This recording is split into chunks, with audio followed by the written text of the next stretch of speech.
ಇನ್ನು ಸಿಂಹ ರಾಶಿಯವರ ನಡೆ ಮತ್ತು ನುಡಿ ಹೇಗಿರಬೇಕು ಅಂತಂದರೆ ಬಹಳಷ್ಟು ಅವಿಚ್ಛಿನ್ನಪ್ರದವಾಗಿರಬೇಕು. ಹೇಗೆ ಅಂತಂದರೆ ರಾಮನ ನಡೆ ಕೃಷ್ಣನ ನುಡಿ ಅಂತಾರಲ್ಲ, ಹಾಗೆ ನೀವು ನಡೆದು ತೋರಿಸ್ಬೇಕು. ಆದರೆ ನಿಮಗೆ ಮೇಯಿಂದ ಆಚೆಗೆ ಬಹುಶಃ ಎಲ್ಲಿಗೆ ಬರ್ತಾನೆ? ಗುರು ಏಕಾದಶ ಸ್ಥಾನೇಶು 11ನೇ ಮನೆಗೆ ಬರ್ತಾನೆ. ಇನ್ನು ನಾನಿವತ್ತು ಮಾತಾಡ್ತಾ ಇರತಕ್ಕಂತಹದ್ದು ಶನೈಶ್ಚರನ ಬಗ್ಗೆ. ಹಾಗಾಗಿ ನಿಮಗೆ ಗುರುಬಲ ಇದೆ, ಆದರೆ ಶನಿ ಬಲ ನಮಗೆ ಇರೋದಿಲ್ಲ. ವಾಹನದಿಂದ ನೀವೆಲ್ಲಾದರೂ ಕೂಡ ತುಂಬ ವಾಹನದ ಖರೀದಿ ವಿಚಾರದಲ್ಲೂ ಕೂಡ ಬಹಳ ಎಚ್ಚರಿಕೆ ಇರಬೇಕು. ಆಮೇಲೆ ದೂರ ಪ್ರಯಾಣದಲ್ಲೂ ಕೂಡ ಎಚ್ಚರಿಕೆ ಇರತಕ್ಕಂತಹದ್ದು. ಆಮೇಲೆ ನೀವಿನ್ಯಾರನ್ನಾದರೂ ಕೂಡ ಮಾತಾಡಬೇಕಾದರೆ ಮಾತು ಬೆಳ್ಳಿ ಮೌನ ಬಂಗಾರ. ಅಲ್ಲೊಂದು ವಾಗ್ವಾದಗಳು ಸೃಷ್ಟಿಯಾಗ್ತಕ್ಕಂತಹದ್ದು. ವಾದದ ಮಧ್ಯದಲ್ಲಿ ನೀವೇನಾದರೂ ಸರಿಯೇ ಒಳ್ಳೆಯ ಸ್ವಾದವನ್ನು ಕಂಡುಕೊಳ್ಳಲಿಕ್ಕೆ ಪ್ರಯತ್ನ ಪಡಬೇಕು. ಜ್ಯೋತಿಷ್ಯ ಅಂದ ಕೂಡಲೇ ಶತ್ರು ಮಿತ್ರ ಸಮ ಇವೆಲ್ಲ ಹೇಳಿಬಿಡ್ತಾರೆ. ಆದರೆ ಇಲ್ಲಿ ಅಂತರಂಗದಲ್ಲಿ ಪ್ರೀತಿ ಇದೆ ಆತನಿಗೆ. ಬಹಿರಂಗವಾಗಿ, ಅದಕ್ಕೆ ನಾನು ಹೇಳ್ತೇನೆ, ಎಲ್ಲಿಯಾದರೂ ಕೂಡ ಬಹಿರಂಗವಾಗಿ ಈ ಸಭೆ ಸಮಾರಂಭಗಳಲ್ಲಿ ವಾಗ್ವಾದಕ್ಕೆ ಹೋದಾಗ ಎಚ್ಚರ ಅಂತ.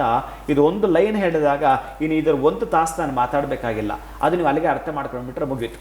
ಅದಕ್ಕಾಗಿ ಅಂತಹ ಶನೈಶ್ಚರ ನಿಮಗೆ ಅಷ್ಟಮಕ್ಕೆ ಬಂದಾಗ, ಅಷ್ಟಮ ಶನಿ ಅಂತ ಏನು ಕರಿತೀವೋ ಅದರಲ್ಲಿ ಹೋಗಿರ್ತಕ್ಕಂಥ ನಿಮ್ಮ ಮಿತ್ರನ ಮನೆಗೆ ನೀವು ಅಲ್ಲೂ ಭಯಪಡಬೇಕಾಗಿಲ್ಲ. ನಿಮ್ಮ ಪರವಾಗಿಯೇ ಎಲ್ಲವೇ ಇದೆ. 85-90% ನಿಮ್ಮ ಪರವಾಗೇ ಇದೆ. ಇನ್ನು ಉಳಿದಿರತಕ್ಕಂಥ ಅಷ್ಟು ಮಾರ್ಕ್ಸ್ ಇದೆಯಲ್ಲ, ಅದು ಬಹುಶಃ ನಮ್ಮ ದೇಹದಲ್ಲಿ ಮೂಗು ಅಂತಿದೆ.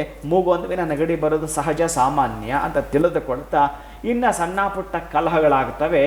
ಆ ಸಣ್ಣ ಪುಟ್ಟದ್ದು ನೀವೇ ದೊಡ್ಡದು ಮಾಡುವ ಸಾಧ್ಯತೆ ಇರುತ್ತೆ. ಅದಕ್ಕೆ ನಾನು ಎಚ್ಚರಿಸಿ ಹೇಳ್ತೇನೆ, ಅಂತಹ ದೊಡ್ಡದು ತಾಪತ್ರಯವನ್ನು ಹುಟ್ಟಾಕೋದು ನೀವೇ, ಅದನ್ನು ತಣ್ಣಗೆ ಮಾಡೋದು ನೀವೇ. ಅದಕ್ಕಾಗಿ ನಿಮ್ಮಲ್ಲಿ ಏನು ಬೇಕು ಅಂತಂದರೆ ಕೋಪವನ್ನು ನೀವು ಶಾಂತತೆ ಮಾಡಿಕೊಳ್ತಕ್ಕಂತಹದ್ದೇ ನಿಮಗೊಂದು ಆಯುಧ. ಇಷ್ಟು ದಿವಸ ನಿಮಗೆ ಯಾವ ಕಾಯಿಲೆಗಳು ಇರಲಿಲ್ಲ, ಈಗ ಅದ್ಯಾವುದೋ ಒಂದು ನಮ್ಮನ್ನು ಕಾಡ್ತಕ್ಕಂತಹದ್ದು ಇದೆಯಲ್ಲ, ಮಧುಮೇಹ, ಅದು ಬರುವ ಸಾಧ್ಯತೆ ಕೂಡ ಇರುತ್ತೆ.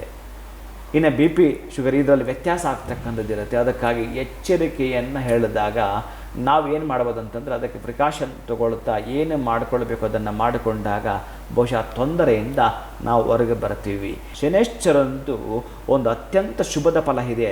ಅದು ಏನು ಅಂತಂದರೆ ಅವನನ್ನು ಪ್ರೀತಿಯಿಂದ ಕರೆದು ಬಿಟ್ಟರೆ ನಿಮಗೇನು ಕೆಟ್ಟದು ಅಂತಿತ್ತೋ ಬಹುಶಃ ನಿಮ್ಮ ಜಾತಕದಲ್ಲಿ, ನಿಮ್ಮ ಬರ್ತಿರ್ತಕ್ಕಂತಹ ಜಾತಕದಲ್ಲಿ ಶನಿ ಏನಾದರೂ ಈ ಒಂದು ತುಲಾರಾಶಿಯಲ್ಲಿ ಉಚ್ಚ ಸ್ಥಾನದಲ್ಲಿ ಇತ್ತು ಅಂತಂದರೆ ಬಹುಶಃ ಯಾರ್ಯಾರೋ ಹೇಳಿದ್ರಲ್ಲ ನನಗೆ ತುಂಬ ಕೆಟ್ಟದ್ದಾಗುತ್ತೆ, ತುಂಬ ನೋವು ಬರುತ್ತೆ ಅಂತ ಯಾರು ಹೇಳಿದ್ರಲ್ಲ, ಅದೆಲ್ಲ ಕೇಳಿಸ್ಕೊಂಡಿರ್ತೀರಿ. ಆದರೆ ಅದು ಪರಿವರ್ತನೆ ಉಲ್ಟಾ ಆಗ್ತಕ್ಕಂತಹ ಸಾಧ್ಯತೆ ಕೂಡ ಹೆಚ್ಚಿಗಿರುತ್ತೆ.